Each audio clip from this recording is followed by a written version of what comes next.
Welcome to Her Money Revolution. I'm your host, Angela Brooks, your guide on this journey to becoming a wealthy woman.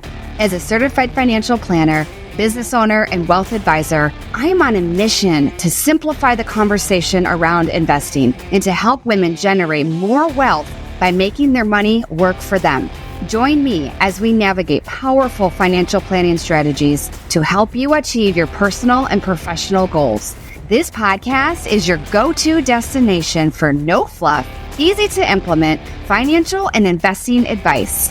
If you are ready to achieve audacious financial goals, dream beyond boundaries, and generate massive wealth for you and your family, this podcast is for you. Grab a notebook, let's get started.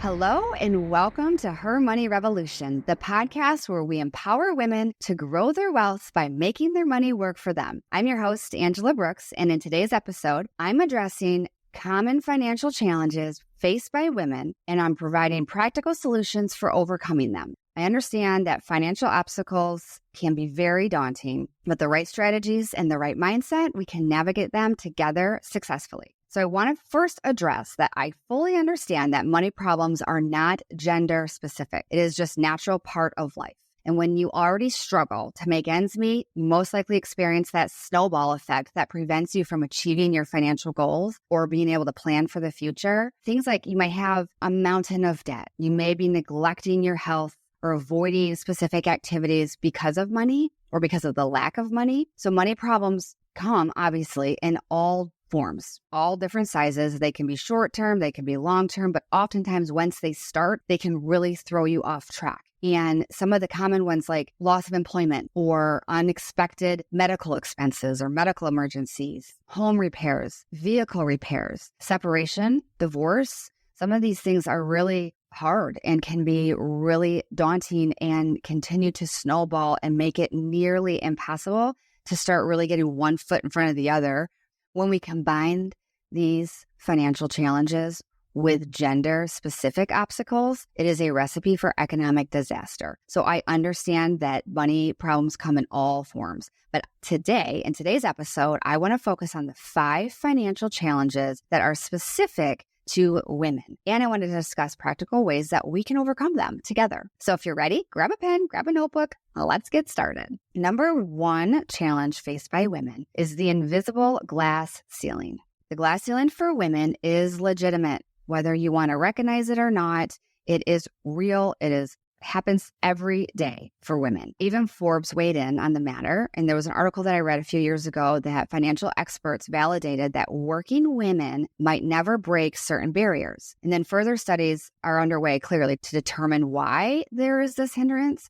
But I also read in American Psychological Association, there was an article that they said that they think that the problems are due to female performances in those high-level executive positions. As it turns out, women don't respond positively to other women in power unless the powerful women help support gender equality. So let that just sink in for a minute. You know, I'm all about women empowerment and gathering together to change the world, start a revolution. But women that are in that powerful place, if you're already there, if you're an executive, look around you and see what can we do to help other women feel comfortable and confident to do the same thing. So I'm recording this, it's August 2024. And as of today, there are only 52 Fortune 500 CEOs who are women. That means there's 448 men CEOs. It's crazy. It's only 10.4%. 10 years ago, that statistic was 4.8%. 5 years ago, it was 6.6%. So we are making progress, but ladies, there are still so many stereotypes and expectations about what a leader needs to look like and what a leader should behave like. And those often do not align with the traditional roles and expectations that are placed on women or just women in general. I don't want to say the stereotypes placed on them always. It's just how God created women and the desires that are in our heart as well. So as a result, women may feel that they do not fit the mold of a leader, and thus they may not feel confident or comfortable in pursuing some of these leadership roles. So how do we overcome this? Here's a couple tips. Find a female mentor that's already in that role. Ask them to help you show the ropes. How can you continue to advance your career like they did? And then it's also a mindset shift. And a mindset shift in this arena looks like this. Instead of allowing those stereotypes to undermine your confidence, focus on your strengths and your achievements. Take pride in your accomplishments. Don't go in the shadows and avoid them or not talk about them. Don't be afraid to share your accomplishments with others. Number 2 challenge that women face is the gender pay gap. Did you know that American women make 83 cents on the dollar compared to American men? Let that sink in. We are in 2024, and this is still a reality that women face. Research also shows that the trend has existed for more than half of a century. The present gender pay gap is now outlawed in the United States. However, many women still incur a pay cut. Salary discrepancies don't just hinder women during our working years. If you think about this, it lowers the lifetime earning, meaning fewer dollars in retirement investment accounts. So if you're making less, you're saving less as well. Plus, if you are making less, you are putting less into a pension, if you have one, and less into Social Security benefits once you get to age 65 or whenever you want to start taking Social Security. So as a result of that, women must work harder to build their retirement funds and avoid long-term poverty. So let me tell you a story about a client of mine. She worked for a company. She still works for this company for over 20 years. They have gone through multiple mergers and acquisitions, and she has assumed roles and changed with the organization, and she has grown into an executive leadership position. So one of the last recent acquisitions, they acquired a company, and they had to begin some of these details off, but they had to hire a counterpart for her in another part of the U.S. So in the interim, she managed the entire U.S. And they finally hired a gentleman, and I believe he lives in Texas, but they hired him and he took over half and she took over half. Well, her role was to train him and educate him and show him the ropes, basically. They have developed an amazing rapport, and she says he's wonderful and he's younger. They really enjoy each other, their conversations, and they've really worked really well together. So that's awesome. At her annual review with her boss, she was expecting to get a pay raise. She assumed on a lot of these roles. She assumed the role of training this gentleman. She took on greater responsibilities, and she was expecting a pretty significant pay increase. She got a standard cost of living 6% pay increase. She was devastated. She called me. She was crying. What do I do? I don't understand. And all the emotions, which is fair to have, she was feeling them. So I encourage her, well, what does your counterpart make? Have you had that conversation with him to see, what is he making? Now, I also want to say very carefully, as a business owner, I do not recommend that you talk about your salaries with coworkers, especially if it's a small company or if you all work together, every single day and you're just a wall apart. It can really hurt the culture of the organization. So don't hear me saying that. This was a unique situation, and I really felt differently about it because it's such a large organization and it just seemed to make sense. So anyway, she ended up asking him what he paid because of the rapport that they built. He was very happy to share with her. And I am not kidding you. What she told me was ridiculous, and why I feel so passionate about educating women and encouraging us to talk about these things. He made $113,000 more than her.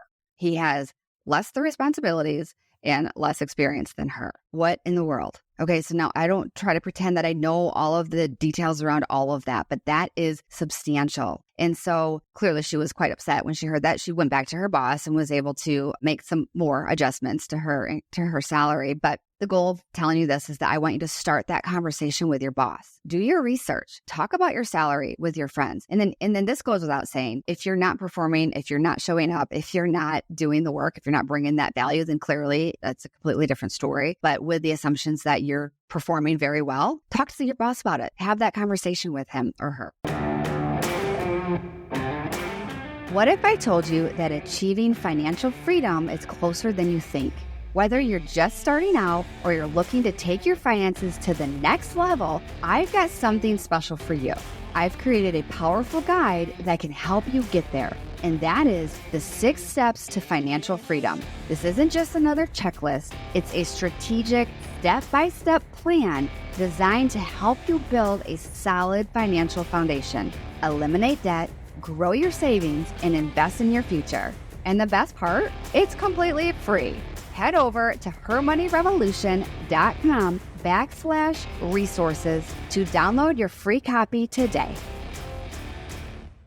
Okay, The third financial challenge that women face is overlapping duties. Women's work is never done. However, we don't get paid for it. We don't get paid for most of what we do. Every mama out there knows exactly what I'm talking about. And there was actually an article in the New York Times that read, and I verbatim, modern women perform over $10 trillion in unpaid labor each year. That means American women would make $1.5 trillion had they been compensated with minimum wage for their troubles. So I don't like how the article says troubles, like as if my children are my trouble. But nevertheless, it's a reality that we're facing, right? As a mom, if you're a wife, if you're an entrepreneur, if you're a caretaker to your elderly parents, maybe, we spend countless hours cooking, cleaning, nursing, chauffeuring, planning, organizing, all of these things for our loved ones. And we don't get paid for it. And unfortunately, some of us may not even receive the recognition or anyone to support and say they're grateful for us for all the hard work, let alone we don't get paid for it. So as a result, saving money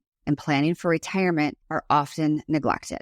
So what do? How do we have it all? I'm a mom. I want to be a mom. I'm not a caretaker, but maybe you are. Maybe you're taking care of your parents. It's not going to go away. That is a reality that you have. So how do we continue to grow and be a mom, or grow and be an entrepreneur to achieve our goals and to meet the needs of others without feeling that burnout or that overwhelmed feeling of burnout? I believe we have to create a work-life harmony. Okay, notice I didn't say balance. So the traditional paradigm, in my opinion, of the work-life balance implies a 50-50 split, a clear division between work life and personal life, right? Are you with me? With that mindset, what is the goal? Think about it. I think that when you have a work-life balance, it's to ensure that neither part overstep each other's boundaries, right? I have work, I have life. Stay in the box. That doesn't work for me, okay? If you're an ambitious high achiever like myself, keeping that balance feels like a tightrope, feels like walking on a tightrope. It's overwhelming. It's burnout. The balance or clear segregation between your professional and personal life can create stress or guilt or a sense of constant failure, which sucks, right? We all probably experience it. When I'm at work, I feel like I should be volunteering for my kids' school, or I should be available for my kids. And then when I'm volunteering at my kids' school, I feel guilty for not being at work and being able to respond to my clients quickly. It's crummy. It's not a fun feeling. It can stifle your growth and your creativity and your mindset. It can help ruin your marriage. So how do we change that mindset? How do we shift our perspective from work-life balance to work-life harmony? Because life is complex. We don't have, and maybe you do have a job that you clock in and clock out, but if you're an entrepreneur, for me, I don't have a job that I'm clocking in and I'm clocking out. So I want to create a work life and a personal life that are influenced by one another and that flow together in harmony. So instead of striving to separate these aspects, I embrace their interconnectedness, and I allow them to enrich and support each other to grow. I'll share more about that in upcoming episodes. The fourth challenge that women face is inadequate financial literacy. Studies suggest that contemporary females with a public high school education lack the economic literacy skills to avoid money mishaps. That means women typically have more credit card debt. We default on student loans more often. We have other unpaid obligations, and they're also less comfortable in managing cash flow or investing, and with a lower propensity, if they are investing, for taking more financial risks in that. As an expert in my field, I see it too often, the nervousness about money and making moves with money, that women feel less likely to achieve their financial independence. We avoid volatile financial situations for fear of losing our investments or wasting our time or causing a loved one to suffer. So if you pair that with, not only are we underpaid, we are less risk with our investments. We're creating a bigger and a bigger gap for ourselves later in life. So healthy risk-taking and money management skills is crucial for everybody, and especially for women. So what do? How do we stop creating these gaps, right? Take some introductory economic courses. Try to learn something more about financial knowledge, gain financial knowledge, take some courses. Find a financial advisor. If everything that you're listening to so far, if you're really feeling like, okay, Angela, I hear you, this is great. Oh, I still feel really overwhelmed. Find a CFP. Find an advisor that you trust to ask these questions to. DM me, call me, ask me questions. I am more than happy. I have been getting so many good feedback from you, from all my listeners. It's been really exciting. This is the 7th episode now. And I want to keep helping you and growing with you. So if you have questions, ask me. I'm more than happy to help you. But find an advisor to work with. The fifth challenge that women face is the fear of ambition. And I kind of love this one because ambition, it's not a dirty word, right? When you think about a female, sometimes like, oh my goodness, these females going after their careers, we can come off as bossy or pushy or selfish or some other key words that I won't say today. But the reality couldn't be further from the truth. Success doesn't come to those who wait for it, nor is it a product of luck or impeccable timing. I believe that we must be willing to work for what we want, despite of the naysayers. Ambition is not a bad word. Female ambition may not be socially acceptable in some circles. In mine, it is. I feel very blessed that I have a lot of encouraging people surrounding me and recognize my ambition as value for them and not as whatever else their opinions might be.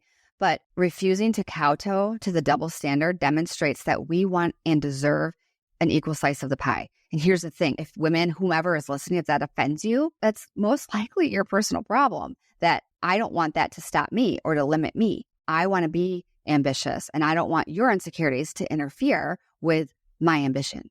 Financial challenges are already overwhelming and we don't need additional obstacles because of someone else's insecurities. So ladies, don't let other people's insecurities get in your way. If you feel God is calling you in a certain direction, be ambitious, go after it. Unfortunately, that truth does not bring all of us women out of the shadows. I believe that ambition needs to be supported by solid self-confidence, strong, unwavering values, and a valuable and willing support network. So if you want to take part in the revolution, if you don't have a support network, find one. Join me, keep listening, and give yourself grace. Take it one day at a time, one step at a time. But most importantly, stand firm on your convictions, trust your instincts, and you will make a difference, I promise. So in conclusion, listeners, I want to encourage you to learn about these obstacles, devise a plan to overcome them, then remain diligent, ask for help, seek mentorship from other successful women or a financial advisor.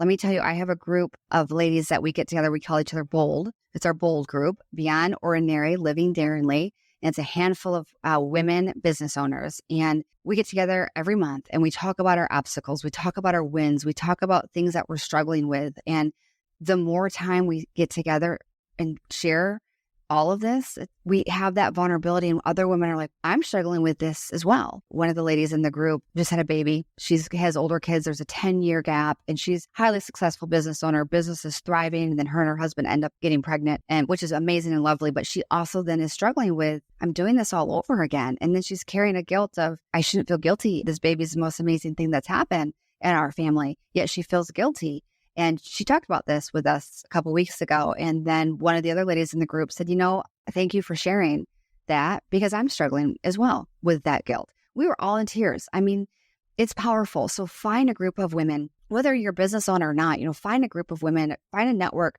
that will help encourage and support you and be your cheerleader. And that, my friends, is a great place to start. That's it for today's episode of Her Money Revolution. Until next time, keep growing towards financial empowerment and making your money work for you. Thank you for joining me today, and I hope you are feeling more empowered in your financial journey. Remember, follow and subscribe to Her Money Revolution on your favorite podcast platform, and share your feedback by leaving a review. I'd love to hear your biggest takeaway from today's episode. Until next time, stay inspired.